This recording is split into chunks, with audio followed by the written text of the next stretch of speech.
सूरज उगने से बदलते हैं ये धरा आसमान, चलते रहने से हो जाती है हर मुश्किल आसान। चिंता को छोड़ कर आओ कर ले मन में शुभ चिंतन, हर पल को कर ले सफल सफल कह रही है ये पवन। संवार ले सुधार ले कर समस्या का समाधान, संवार ले सुधार ले कर समस्या का समाधान, कर समस्या का समाधान, कर समस्या का समाधान, कर समस्या का समाधान, कर समस्या का समाधान, कर समस्या का समाधान। नमस्कार, आदाब, सत श्री अकाल मित्रों, स्वागत है समाधान कार्यक्रम में आप सभी का। कहते हैं खूबसूरत तस्वीर निगेटिव से ही बनती है और वो भी अंधेरे कमरे में। इसीलिए जब भी आपके जीवन में भी अंधेरा आ जाए तो ये विचार करें कि परमात्मा परमेश्वर आपके लिए एक बहुत ही सुंदर तस्वीर निर्मित कर रहा है, आपकी भविष्य की खूबसूरत तस्वीर का निर्माण हो रहा है। जब ऐसे सुंदर विचार होते हैं हमारे पास तो निश्चित रूप से अंधेरी रात भी खुशी से बीत जाती है, क्योंकि हमारे अंदर एक विश्वास रहता है कि गम की इस अंधेरी रात के बाद एक सुनहरा सवेरा अवश्य आएगा। समाधान ऐसे ही सुंदर विचार आपको देता रहता है और इन सुंदर विचारों को हम तक पहुंचाते रहते हैं आदरणीय राजयोगी सूर्य भाई जी। आइए आज की इस कड़ी में उनका हार्दिक स्वागत करते हैं। भ्राता जी, आपका बहुत बहुत स्वागत है। Thank you very much. भ्राता जी, ये सुंदर विचार, एक एक विचार कैसे हमारी चेतना को बिल्कुल परिवर्तित कर देता है। कई बार ये होता है कि यदि मन में कुछ दुख भरे विचार हों या अंधकार ही अंधकार हो तो कई बार हम बहुत ज़्यादा निराश और परेशान हो जाते हैं, लेकिन एक अच्छा विचार यदि मन में हो तो निश्चित रूप से बहुत संबल मिलता है। मैंने बहुत पहले एक बार अपनी डायरी खोली तो उसमें एक बहुत सुंदर स्लोगन मैंने ही कभी लिखा था। वो था कि जीवन के अंधेरों से मत घबराइए, अंधेरों के बाद ही तो सूर्य प्रकट होता है, भाग्य का सूर्य उदय होता है। मुझे फिर से बढ़िया आनंद आया कि लिखा कभी मैंने ही और मुझे भूल गया था। तो वास्तव में जीवन में अंधकार तो बहुतों के आता है और आजकल तो क्योंकि सबके अंदर अंधकार भरा हुआ है, बाहर भले ही प्रकाश की झिलमिल है, तो वो अंदर का अंधकार कभी ना कभी प्रकट होके जीवन का मार्ग रोक ही लेता है। लेकिन मनुष्य अगर अपना चिंतन सुंदर रखे और अपने धैर्य को न खोए, अपनी शक्तियों में विश्वास रखे, अपनी शक्तियों को पहचाने, तो सचमुच ये अंधेरे ज़्यादा दिन नहीं रहते, भाग्य का सुंदर सूर्य प्रकट होता है। लेकिन भ्राता जी, जब कभी ऐसे अंधेरे के दौर से व्यक्ति गुजर रहा होता है तो वैसे उसे पता तो होता है, अच्छी अच्छी बातों के बारे में भी वो जानता है, सुनता भी है, लेकिन कई बार ये अंधेरा उसे बहुत ज़्यादा परेशान कर देता है या सोचता है कि शायद ये अंधेरी गुफा कब समाप्त होगी। क्योंकि अंधेरे में उसको अनेक बार ठोकरें लगती हैं, वो गिरता है, चोट खाता है और ये अंधेरा उसके मन को भी बिल्कुल मंद कर देता है। इसलिए उसके जो सुंदर विचार उठने चाहिए वो नहीं उठ पाते। इसलिए प्राय देखने में ये आता है जब लोगों के जीवन में लंबा काल अंधेरा आ जाता है तो उनका संपूर्ण चेतना जो है, उनका संपूर्ण जो विवेक है एक तरह से दब गया होता है। उन्हें कुछ भी याद नहीं होता, अच्छा सोचना जैसे वो भूल गए होते हैं। इनको लोग कहते हैं बुरे दिन चल रहे थे, लेकिन फिर भी मनुष्य को बुरे दिनों से भी कहीं ना कहीं समझौता करना ही पड़ेगा, कुछ चीज़ों को स्वीकार करना ही पड़ता है। और ये तो सत्य है कि सदा एक जैसा समय नहीं रहता, अंधेरा भी रोज नहीं रहता, रात चाहे कितनी भी काली हो प्रकाश तो होता ही है, सूरज तो उदय होता है। ये तो मनुष्य को बहुत अच्छे धैर्य की ज़रूरत है, अपने में विश्वास की ज़रूरत है, कहीं ना कहीं भगवान में विश्वास की ज़रूरत है। और उसे ऐसे समय में कंपैरिजन नहीं करना चाहिए कि पहले तो मैं ऐसा अच्छा भोजन खाता था, अब तो साधारण रह गया, पहले तो मेरा बड़ा मान सम्मान था, अब तो लोग मुझे कैसा देखते हैं कि इसने सब कुछ और ज़्यादा दुखी हो जाता है, सब कुछ गंवा दिया। पहले तो मेरे पास कितना सुंदर पैलेस था, सब बेचना पड़ा, अब तो छोटा सा मकान रह गया, किराए पे आ गया। भले लोगों का दृष्टिकोण दृष्टिकोण बदल जाएगा, क्योंकि मनुष्य की मेंटालिटी अलग तरह की होती है। लेकिन हम इस चीज़ को भी स्वीकार करें, स्वीकार करके अगर हम अपने चित्त को शांत कर देंगे तो निश्चित रूप से हम सुनहरे दिनों का आह्वान कर पाएंगे। भ्राता जी, क्या कुछ ऐसे उपाय हो सकते हैं कि ये जो लंबाई है हमारी गमों की, या ये जो गुफा है अंधकार की, वो थोड़ी छोटी हो जाए और जल्दी से जल्दी हम इस गम से बाहर निकल जाएं? बिल्कुल, जो ज्ञान और योग के मार्ग पर चलने वाले हैं, पहले मैं उनके लिए समाधान बताऊंगा, और जो नहीं चल रहे उनको चलना चाहिए, क्योंकि स्पिरिचुअलिटी ही अब एक मात्र आशाएं रह जाएंगी, प्रकाश रह जाएगा, मनुष्य को बल प्रदान करने वाली शक्ति रह जाएगी। तो जो ज्ञान और योग के मार्ग पर चल रहे हैं, उन्हें परिस्थिति आने पर अमृत वेले के योग को और ईश्वरीय महावाक्य सुनने को, ज्ञान की मुरली श्रवण को मिस नहीं करना चाहिए। बहुतों के जीवन में होता ये है कि मन इतना उदास रहता है, खुशी लोप हो जाती है, तो सवेरे उठने को उनका मन नहीं करता है। जितनी परिस्थिति ज़्यादा बढ़ी उतना ही ज़्यादा वो सोते हैं, और जितना देर से वो उठेंगे उनके मन में उदासीनता और टेंशन ज़्यादा बढ़ेगी। तो एक समझदार मनुष्य को थोड़ा सा अंतर्मुखी होकर ऐसा अपने पे दृढ़ विश्वास कर देना चाहिए, दृढ़ता ले आनी चाहिए। परिस्थिति आई हैं तो अगर मैं अब 4 बजे उठता था तो 3 बजे उठूंगी, और मैं ऐसी योग साधना करूंगा। इस योग साधना से अवश्य ये जो लंबी काली रात हो जाती है, गहरी खाई में मनुष्य चला जाता है, वो छोटी हो जाएगी। ये 2 चीज़ें अगर मनुष्य न छोड़े, क्योंकि क्या होता है कि सवेरे जब हम योग अभ्यास करते हैं तो उसमें एक चीज़ हमें विशेष रूप से याद रखनी चाहिए। ये भगवान वाच है, भगवान ने स्वयं कहा है कि सवेरे मैं हर बच्चे को, हर आत्मा को उनकी समस्याओं का समाधान टच करता हूँ, क्योंकि हर एक उससे बातें करता है, तो मैं समाधान टच करता हूँ। लेकिन अगर वो सोए होंगे, अगर बहुत परेशानियों में होंगे, तो वो समाधान को कैच नहीं कर पाएंगे। एक बात तो ये, इसलिए सवेरे के योग को समाधान मानकर, जैसे किसी को बहुत पेट दर्द हो रहा हो और दवाई उसको दी गई हो, लेकिन वो दवाई खाना भूल जाए, या दवाई खाने के बदली अलबेलापन रखे कि नहीं मैं नहीं खाऊंगा, इससे मैं ठीक नहीं होऊंगा, इससे मुझे साइड इफ़ेक्ट हो जाएगा, तो उसका पेट दर्द तो ठीक होगा नहीं।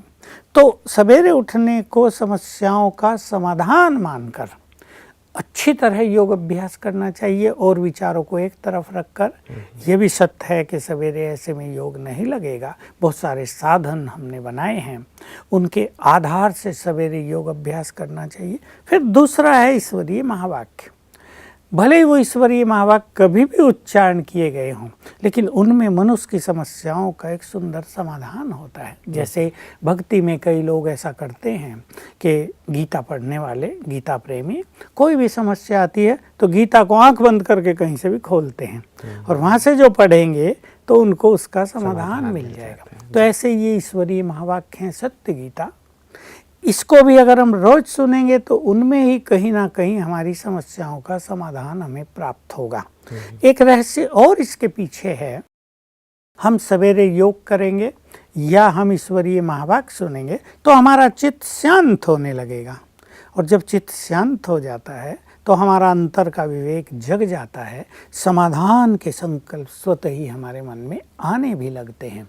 इसलिए इस काली यात्रा को छोटा करने के लिए, इससे जो काले बादल जीवन पे छा जाते हैं उनको बिखर जाने देने के लिए, मनुष्य को सवेरे का अभ्यास योग का और ईश्वरीय महावाक्य तो कभी नहीं छोड़ने चाहिए। बाकी सब चिंताएं और जो भी कुछ हो बाद में उसको स्थान दें। अगर मेंटलिटी को ऐसा तैयार कर लें तो बहुत जल्दी समाधान हो सकता है। बिल्कुल भ्राता जी, ये आपने बताया कि ये जो विद्यालय से जुड़े हुए भाई बहनें हैं, यदि उनके पास यदि इस प्रकार की समस्या आ गई है तो ये 2 चीज़ें बहुत महत्वपूर्ण हैं।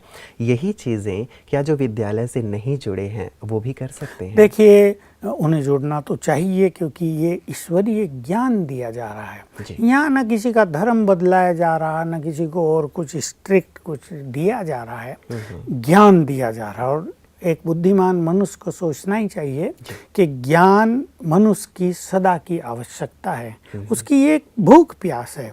ज्ञान तो जितना मिले एक समझदार मनुष्य को लेते ही रहना चाहिए। न जाने कौन सा ज्ञान कब उसके कपाट खोल डाले। हम बचपन में भी पढ़ा हाँ। करते थे भ्राता जी कि जहाँ कहीं भी ज्ञान की दो सुंदर बातें सुनने को मिले, 1000 काम छोड़ के भी उस वहाँ ज्ञान को बैठे। ग्रहण करो, इसको ही लोग सुनो। सत्संग कहते हैं। जी, जी। तो वहाँ जाने से कुछ ना कुछ अच्छी बातें हर व्यक्ति को मिलेंगी। और सवेरे उठकर अगर थोड़ा भी अच्छा मेडिटेशन करेंगे, और मैं ये भी कहूँगा, मान लो कोई प्रेयर करते हैं, कोई किसी की भक्ति करते हैं, उसको भी सच्चे मन से करेंगे तो उसका फ़ायदा यही होगा कि मन होगा थोड़ा शांत, विचार जो उथल पुथल कर रहे हैं वो थोड़े शांत होंगे, एकाग्र होंगे, और अपने ही मन में फिर सुंदर समाधान इमर्ज हो जाएगा। बिल्कुल, तो ये सुबह का कार्य वो विशेष करके कर सकते हैं। एक बात भ्राता जी आपने कही थी कि जब समस्याएं होती हैं तो हमारा योग भी नहीं लगता। हम मेडिटेट करना चाहते हैं, ईश्वर का ध्यान करना चाहते हैं, लेकिन ध्यान एकाग्र नहीं हो पाता, बार बार हमारा ध्यान उसी समस्या की ओर जा रहा होता है। तो ऐसे में क्या करें, कैसे ध्यान को लगाएं? हाँ, देखिए, ये समस्या तो बड़ी नेचुरल सी है, क्योंकि जब मनुष्य का मन उलझ गया हो तब योग अभ्यास कहाँ होगा। योग अभ्यास के लिए तो बड़ा प्रसन्न मन, बहुत शांत मन, बहुत एकाग्र मन, शुभ भावनाओं से भरा हुआ मन होना चाहिए। तो ऐसे में मैं सभी को एक राय देता हूँ। देखिए, हमारे पास एक सुंदर विचार है, मैं मास्टर सर्वशक्तिवान हूँ। इसको हमारे सभी दर्शक जान लें, चाहे उन्होंने ज्ञान लिया है या नहीं लिया है। हम भगवान के बच्चे हैं, हम सर्वशक्तिवान के बच्चे हैं, तो उसकी बहुत सारी शक्तियाँ हमारे पास हैं ही।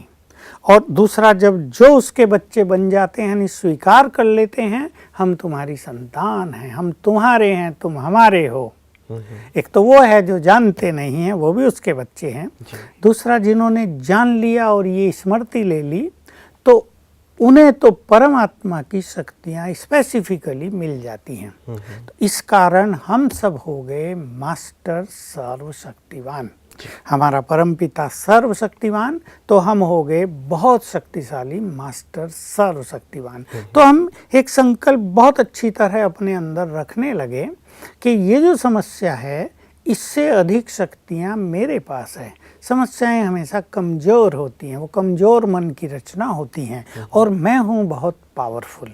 दूसरा संकल्प ये रखना चाहिए कि इस समस्या का समाधान मेरे ही पास है, मुझे उसे खोजना है, और अपनी शक्तियों को जो सो गई हैं, जो मंद पड़ गई हैं इन कारणों से, उसको जगाना है। इसलिए सवेरे जल्दी उठकर थोड़ा 108 बार शांत मन से लिखें, मैं मास्टर सर्वशक्तिवान हूँ। बिल्कुल एक एक लाइन लिखें और रुकें, और अपने अंदर उसको एक्सेप्ट करने दें, एक्सेप्टेंस हो जाए कि it's true that I am master almighty.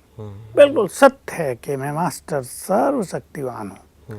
फिर दोबारा लिखें, फिर आंख बंद करके सोचें, ये सत्य है, मैं बहुत शक्तिशाली हूँ। फिर तीसरी बार लिखें, मैं मास्टर सर्वशक्तिवान हूँ। फिर सोचें, ये सत्य है, भगवान ने अपनी सारी शक्तियाँ मुझे दे दी हैं। तो 108 बार लिखने में सोई हुई शक्तियाँ जग जाएंगी, और मनुष्य को निश्चित रूप से, आई एम श्योर, बहुतों के अनुभव हो चुके हैं, ये आभास होने लगेगा कि ये समस्या तो कुछ भी नहीं है। जिसे हम बहुत बड़ा मान रहे थे, इट्स नथिंग, ये तो खेल है बच्चों का, और समस्या समाधान होने लगेगी। बिल्कुल, जैसे हम ज़्यादा शक्तिशाली हो जाते हैं तो कमज़ोर चीज़ें हमें हल्की और खेल जैसा प्रतीत होने लगता है। तो इसे भ्राता जी सभी लोग कर सकते हैं, चाहे वो विद्यालय से जुड़े हुए भाई बहनें हैं, चाहे बाहर भी जो हमारे भाई बहनें हैं, सभी लोग इस चीज़ को कर सकते हैं। भ्राता जी आइए, मैं आपको अब मेल्स की ओर लिए चलता हूँ। ये हमारे पास प्रथम जो मेल आया है, ये सोनिया जी हैं, और कहती हैं कि भ्राता जी, मैं 5 साल से इस विद्यालय से जुड़ी हुई हूँ, मैं स्टडी करती हूँ, और कुछ महीनों से मेरा पावरफुल योग नहीं लग रहा है, शायद जिस चीज़ की हम लोग चर्चा कर रहे हैं। मुझे मनसा सेवा करना बहुत पसंद है, लेकिन मन की एकाग्रता नहीं है, जिस कारण मैं कुछ ही मिनट योग कर पाती हूँ। ऐसा क्यों हो रहा है, मुझे कारण समझ में नहीं आ रहा है। मुझे आप ऐसे प्रयोग बताएं जिससे मैं पावरफुल योग लगा सकूं। हर राजयोग का विद्यार्थी ये चाहता कि उसका योग बहुत सुंदर हो। जी। पावरफुल शब्द का जब हम प्रयोग करते हैं तो कई लोगों की समझ में नहीं आता, पावर सोचते हैं शायद जी, कुछ कई लोगों के ये प्रश्न हाँ। है भ्राता जी कि भ्राता जी बार बार कहते हैं कि पावरफुल योग, तो ये पावरफुल योग क्या है? हाँ बिल्कुल, इसको जानना बहुत आवश्यक है। जी, जी। देखिए, योग अभ्यास के कई स्वरूप होते हैं, उसकी कई स्थितियां होती हैं। एक है मनुष्य ये सोच रहा है मैं आत्मा हूँ, मैं तो शांत स्वरूप हूँ, प्रेम स्वरूप हूँ, आनंद स्वरूप हूँ, वो आत्मा का चिंतन कर रहा है बहुत ज़्यादा। तो इसमें डेफिनेटली उसके विचार चल रहे हैं अच्छे। धीरे धीरे हमें इन विचारों को कम करना होता है, और जब हमारे विचार एक ही संकल्प में स्थिर हो जाते हैं, then we are very powerful. ये बात हमें जाननी चाहिए। जितने ज़्यादा विचार मन में हैं उतने ही हम कम शक्तिशाली हैं, सुंदर विचार भी। और जितने वो विचार कम होते जाएंगे, स्लो डाउन होंगे, उतने हम बहुत शक्तिशाली होंगे। मैं आत्मा शांत स्वरूप हूँ, बस एक ही विचार रह जाए, मैं आत्मा पीसफुल हूँ। फिर संकल्प कर ले, मैं आत्मा शांत स्वरूप हूँ। धीरे धीरे संकल्प करने की जरूरत नहीं रहेगी और हम आत्मा के स्वरूप को देखने लगेंगे, उसमें स्थित हो जाएंगे। यह है पावरफुल स्थिति। फिर ऐसे ही योग में, अब योग जब हम करेंगे, परमात्मा से कनेक्शन जोड़ेंगे, तो उसमें पहले कई अभ्यास करने वाले परमात्मा के गुणों का चिंतन करेंगे, उसकी महिमा करेंगे, तो बहुत सारे संकल्प होंगे। फिर धीरे धीरे उसके स्वरूप पर देखते हुए स्थिर हो जाना, और उसके बारे में भी कम से कम संकल्प रह जाएं। भाई वो शांति का सागर है, या ज्ञान का सागर है, प्रेम का सागर है, सर्वशक्तिवान है। अब एक ही संकल्प रहने लगा, वो शांति का सागर है। हम उसे यहाँ से देख रहे हैं, विजुअलाइज कर रहे हैं, अर्थात बुद्धि को हमने उसके स्वरूप पर स्थिर किया हुआ है। तो ये हो गया पावरफुल योग। यानी जब हमारे संकल्प शांत हो जाएं, जब मन एक संकल्प में स्थित हो जाए और बुद्धि उनके स्वरूप पर स्थिर हो जाए, इसको पावरफुल योग कहते हैं। अगर हमारे मन में ज्यादा संकल्प चल रहे हैं, मान लो हम शिव बाबा की शुक्रिया भी कर रहे हैं, उसमें हम संकल्प करेंगे, तुमने हमें ये दिया, ये दिया, ये दिया, बहुत बहुत शुक्रिया। तो ये योग है तो सुंदर, मन को आनंदित करेगा। लेकिन पावरफुल माना जब संकल्प हमारे शांत होकर हम एक संकल्प में स्थित हो जाएं। तो क्या भ्राता जी लक्ष्य यही होना चाहिए हमारा कि हम इस स्थिति तक पहुंचें जिसकी आप चर्चा कर रहे हैं, कि हम केवल एक संकल्प में और हमारी बुद्धि भी केवल एक पर एकाग्र हो जाए? हमें सबसे पहला काम करना है पूर्व जन्मों के जो संचित विकर्म हैं उनको नष्ट करना। ये विकर्म नष्ट होंगे ऐसे पावरफुल योग से। लेकिन हमारा लक्ष्य ये भी है कि हम अपने मन में शांति की शक्ति भर दें, हम अपने मन में सभी के लिए प्रेम और शुभ भावनाएं भर दें, हम अपनी प्योरिटी को बहुत बढ़ा दें, यानी हम अपने सारे जो हमारे मोरल वैल्यूज हैं, सद्गुण हैं, वो भी जीवन में धारण कर लें। ये सब हमारे लक्ष्य हैं। तो गुणों को धारण करना, शक्तियों को संपूर्ण करना, ये संपूर्ण स्थिति कहलाती है। और विकर्मों को नष्ट कर देना, ये कर्मातीत स्थिति कहलाती है। यानी सब विकर्म समाप्त हो तो भ्राता जी क्या इन सब के लिए हमें अलग अलग तरह के तो योग इन करने सब होंगे? के लिए हमें अलग अलग तरह से अभ्यास करना है। जैसे मान लो हमें बहुत खुशी भी तो चाहिए जीवन में, तो खुशी के लिए हम बाबा से, शिव बाबा से बातें करेंगे, उसको थैंक्स देंगे, मन आनंद में भी आएगा, खुशी में भी आएगा। ये इसलिए ये भिन्न भिन्न तरह के भिन्न भिन्न अभ्यास है। मान लो हमें अतीन्द्रिय सुख चाहिए, तो हम बिल्कुल देहभान से न्यारे बॉडीलेस हो जाएंगे, आत्माभिमानी, केवल आत्मा, ये देह जैसे है ही नहीं, तो हमें अतीन्द्रिय सुख भासना लगेगा। तो हमें परम आनंद भी चाहिए, अतीन्द्रिय सुख भी चाहिए, ईश्वरीय प्रेम भी चाहिए, शांति की शक्ति भी चाहिए, और पवित्रता में भी संपन्न होना चाहिए, और जो सर्वशक्तिवान की शक्तियां वो भी भरपूर करनी है। इसलिए सबके लिए अलग अलग विचार, अलग अलग चिंतन ये करना आवश्यक होता है। बिल्कुल, बहुत विविधता हो गई योग में। या ये कहें कि योग भी एक गहरा विषय है, सागर की तरह है, जिसमें हमें अलग अलग अभ्यासों के माध्यम से अपने अंदर अलग अलग गुणों, शक्तियों का विकास करना है, पवित्रता को बढ़ाना है, या अपने जो संचित आपने कहा जो विकर्म है उन्हें नष्ट करना है। बिल्कुल, देखिए क्योंकि अगर मनुष्य विविध प्रकार से योग अभ्यास नहीं करता तो उसको बोरियत होती है। बिल्कुल बिल्कुल, कई बार लोगों के साथ ऐसा होता है। ये बहुत सारे प्रश्न आते रहते हैं, क्या करें, एक ही अभ्यास करते करते अब ब्रेन उसे स्वीकार नहीं कर रहा है। मान लो पावरफुल योग ही कर रहे हैं तो एक क्षण ऐसा आ गया कि ब्रेन बिल्कुल नील जैसा हो गया, नो थॉट, तो वहाँ भी फिर मनुष्य निष्क्रिय हो जाता, वो सोचता है क्या हो गया मुझे। तो इसलिए मनन चिंतन करना यानी ज्ञान का बल अपने अंदर भरना, और ये भिन्न भिन्न तरह से एक और योग की विधि है कि परमात्मा से अपने सर्व संबंध जोड़ लेना जी। वो हमारा बाप भी है, माँ भी है, परम शिक्षक भी है, सदगुरु भी है, तो हमारा सखा फ्रेंड भी है, तो हम उसको अपना बच्चा बना सकते हैं, वो हमारा परम प्रियतम भी है। तो इन संबंधों का रस एक अलग अनुभूति देता है। इससे देह के संबंधों में जो मनुष्य का अटकाव है, जो बहुत लगाव है, जो उसमें परेशानियां हो रही हैं, किसी को उदासी आ रही है, किसी को मोह तंग कर रहा है, उससे मनुष्य छूट जाता है। अब सोनिया जी के प्रश्न पर आ जाएं फिर से जी। इनको ये पावरफुल योग करना है। देखिए बिल्कुल साफ है कि अगर हमें बहुत अच्छा योग करना है तो हमें व्यर्थ से स्वयं को बचाना होगा। अब बहुतों में व्यर्थ के लिए रुचि बहुत होती है, आजकल इलेक्ट्रॉनिक साधन भी ऐसे आ गए हैं, उनसे मनुष्य को बहुत व्यर्थ मिलता है। और जो मातृ शक्ति है वो आपस में बैठ के इधर उधर की बातें करती रहती हैं, उससे भी व्यर्थ का खाता उनका बढ़ जाता है। कोई किसी को पर चिंतन करने की आदत है, कोई दूसरे को देख देख कर परेशान हो रहा है, वो आदत है, किसी में ईर्षा द्वेष है, किसी में मैंपन बहुत ज़्यादा है। तो अपने अंदर एक ऑब्जर्वेशन होना चाहिए, एक हम अपना जैसे मेडिकल वाले इन्वेस्टिगेशन करते हैं ना, क्या मुख्य कारण है जो मैं बहुत सोचती हूँ, उसको जरा हटाएं, क्योंकि वो सोचने से कुछ फ़ायदा नहीं होगा। हम दूसरे का चिंतन करते रहें, ये ऐसा है वैसा है, इसने ये किया वो किया, देखा पहले तो अच्छा था अब बिगड़ गया, अब भला ये सोचने से हमें क्या मिलेगा, इससे तो अच्छा है हम उसको शुभ भावनाएं दें, योग के गुड वाइब्रेशंस दें।